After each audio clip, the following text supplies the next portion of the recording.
ദൈവനാമം മഹത്വപ്പെടുമാറാകട്ടെ. യോഹന്നാൻ എഴുതിയ സുവിശേഷം 8-ാം അധ്യായം 11-ാമത്തെ വാക്യം ഇങ്ങനെ പറയുന്നു: ഞാനും നിനക്ക് ശിക്ഷ വിധിക്കുന്നില്ല, പോക, ഇനി പാപം ചെയ്യരുത് എന്ന് യേശു പറഞ്ഞു.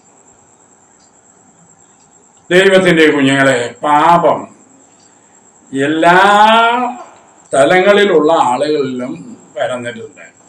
യേശു ക്രിസ്തു രക്ഷകനായിട്ട് സ്വീകരിച്ചിരിക്കുന്ന ദൈവത്തിൻ്റെ കുഞ്ഞുങ്ങൾ പാപത്തിൻ്റെ അടിമകളല്ല എങ്കിലും പാപം അവരെയും വീഴ്ത്തുന്നുണ്ട്. അതിനുള്ള സാഹചര്യമുണ്ട് ഈ ഭൂമിയിൽ ജീവിക്കുന്നിടത്തോളം. രണ്ട് തരത്തിലുള്ള പാപികളെ അല്ലെങ്കിൽ പാപം ചെയ്യുന്നവരെയാണ് ഈ 8-ാം അധ്യായത്തിൽ 1 മുതൽ 11 വരെ വായിക്കുമ്പോൾ നമുക്ക് കാണുന്നത്. ഒന്ന്, പരീശന്മാര്, ശാസ്ത്രിമാര് തുടങ്ങിയതായ വലിയ ബഹുമാനം അർഹിക്കുന്ന മാന്യതയുള്ള ഉന്നതരായ മനുഷ്യരും, പാപിനിയായ വേറൊരു സ്ത്രീയും, വ്യഭിചാരിണിയായിട്ടുള്ള ഈ രണ്ട് ഗ്രൂപ്പ് എല്ലാ കാലത്തും ഉണ്ട്. ഞാൻ ഈ രണ്ട് ഗ്രൂപ്പിനെ ഒന്ന് സിംബലൈസ് ചെയ്യുകയാണ്. അതായത് ഒരു പുഴുവിനെ പോലെയും അല്ലെങ്കിൽ ചിത്രശലഭത്തെ പോലെയും ഉള്ളതായ ആളുകൾ. ശാസ്ത്രിമാരും പരീശന്മാരും എന്ന് പറയുന്നത് ചിത്രശലഭം പോലെ ആദരണീയമാണ്. എന്നാൽ പാപിനിയായ സ്ത്രീയെ പോലെയുള്ള ആളുകൾ പുഴുവിനെ പോലെ, ചൊറിയൻ പുഴുവിനെ പോലെ ഉള്ളവരും ആണ്. എന്നാൽ ഓർക്കണം, ഈ ചൊറിയൻ പുഴു തന്നെയാണ് വളർന്നു വലുതായി ചിത്രശലഭമായി മാറിയത്. അത് വളരെ ഭംഗിയായിട്ട് അതിനെ രൂപപ്പെടുത്തിയിരിക്കുന്നു ദൈവം. അതിൻ്റെ ദേഹത്ത് 850 തരത്തിലുള്ളതായ ഒരു മൊസൈക്ക് പണി തന്നെ അവിടെ ഉണ്ട്. അതുപോലെ തന്നെ അതിൻ്റെ ചിറകുകളിൽ 1,50,000 സ്കെയിലുകൾ കളർഫുൾ ആയിട്ടുള്ളത് അങ്ങനെ നിർമ്മിച്ചിരിക്കുന്നു. അതുപോലെ ആ ദൈവത്തിൻ്റെ കുഞ്ഞുങ്ങളും ക്രിസ്ത്യൻ ലീഡേഴ്സും അതുപോലെ തന്നെ ഉന്നതരായിട്ടുള്ള ആളുകൾ, ആദരണീയമായിട്ടുള്ള വലിയ വലിയ ആളുകൾ, ആത്മീയ ഗോളത്തിൽ നോക്കിയാലും ഒരുപാട് ബഹുമാന്യപ്പെട്ട ആളുകളുണ്ട്.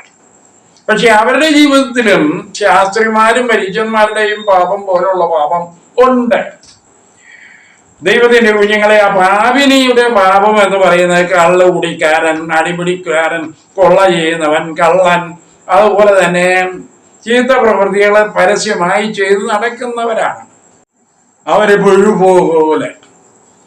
പോലെ മനസ്സിലായല്ലേ? ആ ചൊറിയും നമുക്ക് നേരത്തെ അറിയാൻ പറ്റും അവരെ. എന്നാൽ അറിയാൻ ഒട്ടും പറ്റാത്ത ഒന്നാണ് ചിത്രശലഭമായ ആളുകൾ. നമ്മെ പോലെയൊക്കെ ഉള്ള ആളുകളൊക്കെ പലപ്പോഴും തെറ്റിദ്ധരിക്കപ്പെടുവാൻ വളരെ ഈസിയാണ്.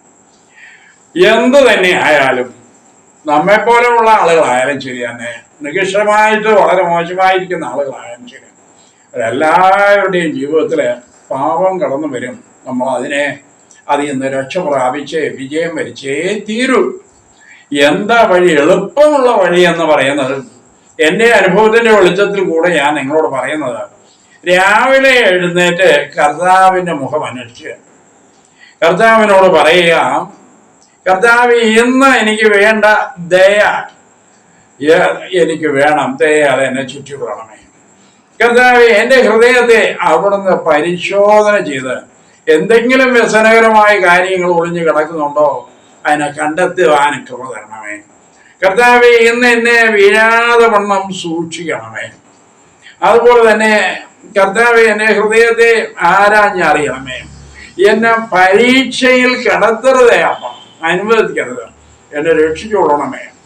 ഈ രീതിയിൽ ദൈവത്തോട് എന്നും രാവിലെ യേശു കർത്താവിൻ്റെ മുഖം അന്വേഷിച്ച് പറഞ്ഞ് പ്രാർത്ഥിച്ച് സമർപ്പിക്കണം. എത്ര തിരക്കുണ്ടാക്കണം ജോലിക്ക്. രാവിലെ കുട്ടികളൊക്കെ എഴുന്നേൽക്കുന്നതിന് മുമ്പ് നിങ്ങൾ തുടങ്ങുക. ആ രീതിയിൽ നിങ്ങൾ ജീവിതം ക്രമപ്പെടുത്തണമേ. രാവിലെ കർത്താവിൻ്റെ മുഖം തന്നെ അന്വേഷിക്കണമേ. ഒന്നാമത് അങ്ങനെയെങ്കിൽ നിങ്ങൾ അന്നത്തെ ദിവസം വളരെ വിജയകരമായി തീരും. പാപം നോക്കിക്കൊണ്ട് ഇരിക്കുന്നു, അവസരം കാത്തിരിക്കുന്നു. പക്ഷേങ്കിൽ അത് നമ്മുടെ അടുക്കൽ ജയം നേടുകയില്ല. അതിന് കർത്താവ് നമ്മെ സഹായിക്കുമാറാകട്ടെ. ആമേൻ.